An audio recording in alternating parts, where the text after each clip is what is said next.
Bien, como sabemos hay una disputa entre el Vaticano, entre la Santa Sede y la Universidad Católica del Perú, la Pontificia Universidad Católica del Perú, sobre el tema del estatuto de la universidad. El Vaticano se ha pronunciado en el sentido de que debe adecuar su estatuto a ciertas disposiciones que ha dado. Y la universidad ha respondido diciendo que en buena cuenta va a ver si es que lo va a hacer, pero ha dicho que los bienes de la universidad no son eclesiásticos y quiere preservar la autonomía universitaria, en fin, de alguna manera ha rechazado ese estatuto. Hemos invitado a Natalia Primo, que es abogado del Arzobispado de Lima, y a Walter Albán, que es decano de la Facultad de Derecho de la Universidad Católica, para discutir acerca de esto. Buenas noches, ¿cómo están? ¿Cómo les va? Bueno, quería comenzar preguntándole a Natalia Primo que nos explique muy brevemente qué es lo que la Universidad Católica debería cambiar en su estatuto, qué puntos son los que la Santa Sede está, disponiendo o ordenando que se cambien. Bueno, hay que explicar que la Universidad Católica, en principio, Jaime, es una universidad creada por la Iglesia, generada por la Iglesia.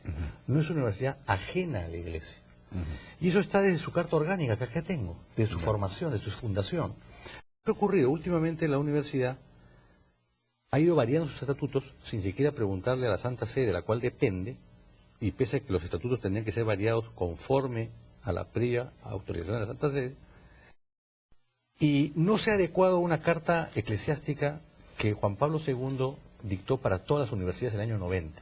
Han pasado 21 años y la Universidad Católica del Perú, a diferencia de lo que ocurre en Buenos Aires, en Santiago de Chile, en Bogotá o en México, no se adecúa a esa carta eclesiástica. En noviembre del año 2009, el doctor Marcel Rubio eleva como rector, su estatuto al Vaticano para su aprobación a cargo de la Sagrada Congregación por la Educación Católica. Y la Sagrada Congregación por la Educación Católica acaba de concluir diciéndole, oiga, usted para poder nosotros aprobarle el estatuto tiene que variar este y este otro artículo. ¿Qué artículo? ¿Por qué? Porque la fidelidad a la Iglesia no basta con invocarla. La Carta Apostólica de Juan Pablo II exige que esa fidelidad conste en determinados artículos estatutarios que reflejan su dependencia a Roma. Por ejemplo, ¿cómo se elige al rector? Al rector se le elige, como además ha estado vigente en los estatutos hasta el año 65 en la Universidad Católica, a través de una terna que elige la Asamblea, antes era el Consejo de Administración, el gran canciller, que es el arzobispo de Lima, de esos tres, elige a uno y lo eleva a Roma, que Roma lo ratifica. Ese es el mecanismo de elección. Eso, a mis amigos de la Universidad Católica les parece pues una barbaridad, ¿no? Porque cuando eso es lo que regía en el estatuto, acá lo podemos tener del año 56, del año 65, y es lo que funciona en otras universidades católicas en el Perú. Chiclayo, Trujillo, Arequipa. Ese es un punto. ¿Qué otro punto hay? Son temas relacionados, por ejemplo, a los profesores que dictan religión, ¿no? Que es algo que también inclusive hoy día está contemplado en el estatuto, en el documento que la universidad... De respeto de los bienes de la universidad, porque la universidad dice, se defiende diciendo que el propio rector ha dicho que lo que pasa es que Cipriani quiere apoderarse de los bienes de la universidad. Pero es que los bienes ya serían parte del arzobispado, ¿no? Pero los bienes son bienes eclesiásticos y lo han sido siempre. Y lo han sido porque la Universidad Católica es una universidad que se constituye por una decisión del Arzobispado de Lima y de la Santa Sede. Y yo te he traído aquí un acta que no me dejará mentir. Mire, este es un acta del año 57, suscrita por Fidel Tubino, el rector, y Germán Ramírez Gastón, el secretario de la universidad. ¿Y qué dice en estas bases administrativas? El rector cuidará que se observen las prescripciones del derecho canónico en materia de bienes eclesiásticos. O sea que la universidad reconocía que eran bienes eclesiásticos. Y además, te he traído otra carta más, una carta del entonces rector Felipe MacGregor, del 17 de marzo del año 65, dirigida a Juan Landazzo Enríquez, arzobispo de Lima, pidiéndole una exoneración para que determinado bien no tenga el tratamiento bien eclesiástico. Pero eso significaría que los bienes de la universidad tendrían que estar a otro dominio, al dominio del arzobispado de Lima, ¿o cómo es la cosa? Porque ahora están no están formalmente... Es que los bienes son de la universidad, pero la universidad es de la Iglesia. La universidad no es de 4 personas naturales. La universidad es una institución de derecho público eclesiástico. Y aquí O sea, quiero hacer es una implicancia. Claro. Nada más. Ya. Así es. Bueno. Ya. Walter Albán, ¿cuál es su posición, su respuesta, en fin, frente a este tema del estatuto? Hay un profundo error, pues, en la posición que sustentan desde el Arzobispado de Lima y mi colega acá, el doctor Amprimo. En la universidad, como lo demuestra este documento del año 17, marzo del 17, crea un grupo de laicos y un grupo de sacerdotes liderados por el padre Intilac, y la crean como una asociación civil. O sea, la universidad ha existido siempre como una asociación, se inscribe bajo esta fórmula del año 37, y la universidad sigue siendo una asociación, una persona jurídica particular, que además, ya con las leyes y con la Constitución vigente, adquiere también determinado tipo de estructura que está plasmada en sus estatutos. Que haya tenido un vínculo cercano, armonioso con la Iglesia Católica, no quiere decir que pierda su identidad, no quiere decir que pierda su autonomía. Yo a veces me cuesta entender los argumentos de mi colega Primo, porque por un lado se ha dicho, no queremos nada con la propiedad, lo único que queremos es administrar para que se respete la voluntad de Ribagüero. Pero ahora se dice, no, la propiedad es de la Iglesia. ¿Cómo va a ser de la Iglesia? El patrimonio que tiene la Universidad Católica en estos casi 100 años de existencia es un patrimonio generando con el trabajo de todas las personas que han ido pasando por ella a lo largo de todos estos años. Es un patrimonio donde además hay donaciones de fundaciones privadas, de gobierno. Hay el trabajo, la inversión que se ha podido producir en una serie de aspectos para tener en este momento una institución sólida, y la Asamblea Universitaria es el órgano máximo de esta entidad. Nosotros somos una asociación civil que nos regimos por la ley universitaria en el marco de la autonomía que la Constitución consagra, y obviamente si alguien viene a decirnos a estas alturas, oigan, ustedes no son los que pueden reclamar la propiedad de estos bienes, acá nosotros vamos a tomar injerencia, decimos, momento, eso no lo podemos se llama aceptar. Pontificia Universidad Católica. Entonces, sí, y como pontificia es la Universidad de San Marcos, por ejemplo. El rango de pontificia es un título honorífico que nos lo dieron porque quiso en ese momento el Vaticano darnos este reconocimiento. O sea que el año 42 la calificaron como pontificia. Nosotros, Universidad Católica con identidad católica, ¿cómo no? Esto reconocimos, y por supuesto que en el contexto además del país de ese momento parecía realmente algo grato, algo positivo, pero que eso se quiera convertir ahora en una manera de decir, por tanto, yo me apropio de los bienes, de ninguna forma. ¿No se aceptaría estos cambios en el estatuto que se están demandando? Definitivamente lo que está planteado en estos documentos que nos han sido entregados por el cardenal Cipriani como arzobispo de Lima, contienen varios aspectos que tienen problemas estatutarios que podrían modificarse si no contrariaran la ley y no contrariaran la Constitución.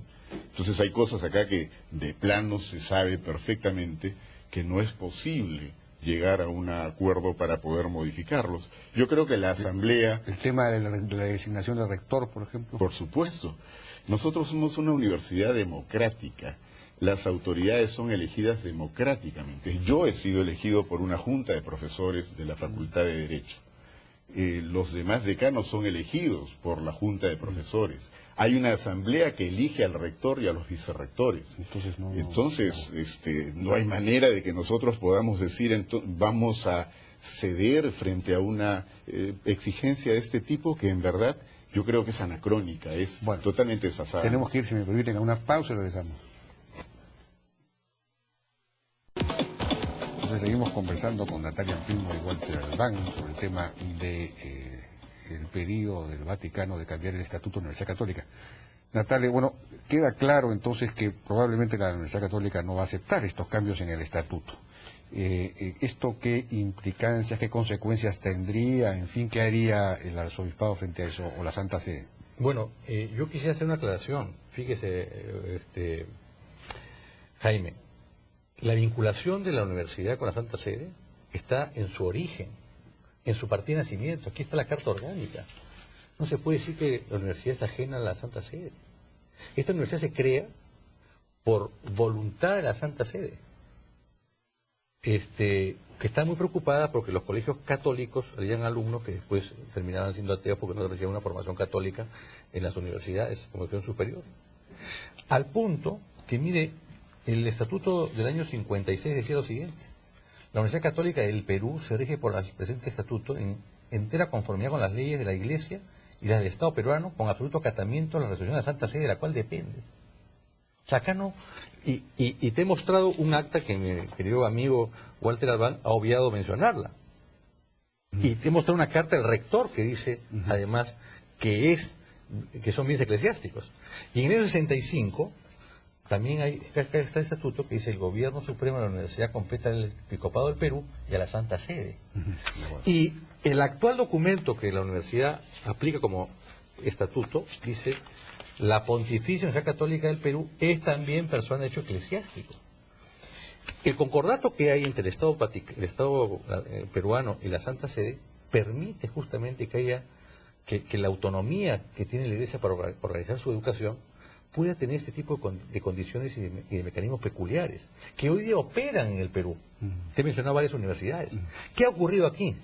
Cuando se da la ley en el gobierno de Velasco, ¿no es cierto?, pese a que la ley orgánica dada por Velasco contenía un artículo expreso que exoneraba a la Universidad Católica de su adecuación, el rector y prorector de la Universidad Católica del Perú serán nombrados de acuerdo a lo que prescriba su respectivo reglamento. O sea que mantenía que la Iglesia era la que elegía a sus autoridades, como fue elegido el padre MacGregor, ¿no? ¿Qué ocurrió? El padre MacGregor le envió una carta al señor cardenal arzobispo de Lima, ¿qué es esta?, en la cual dice lo siguiente: la ley 17437 recientemente promulgada ha producido un profundo cambio en la estructura universitaria del país. Aún es debatible hasta dónde alcanza y no alcanza la universidad, pese a que no alcanzaba.